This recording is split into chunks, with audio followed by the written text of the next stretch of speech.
Researchers have found what they say is some of the first unambiguous evidence that an animal other than humans can make spontaneous plans for future events.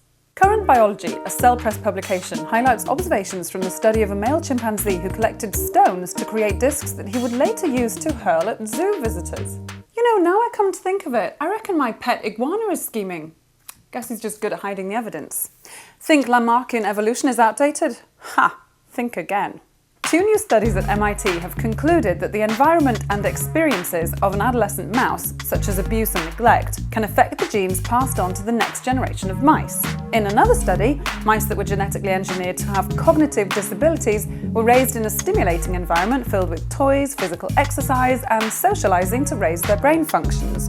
Surprisingly, their offspring also had improved memory despite being carriers of the genetic defect. Now illustrated anthropomorphically with cones.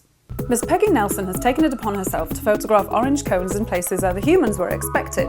She's tagged her photos The Cones Project and has aggregated them onto this map. What? Illinois determines Pluto is a planet. Usually you'd assume you'd need a vote from the International Astronomical Union, or maybe even a referendum from Illinoisans. But if the State Senate of Illinois wants to make the declaration, I'm all for it. Keeping Pluto a planet. XYZ PDQ. Zipper tape. Move over, Venus. You may be the brightest planet from here, but once astronauts complete installation of the 4th and final set of solar array wings on the International Space Station later this month, the station will surpass Venus to become the brightest object in the sky, second only to the Moon, and possibly Mooncat. By the way, do you ever find all that natural sunlight distracting? Work in the grim solitary isolation of the OV. I'm thinking it'll be okay because it was designed for that. In plush.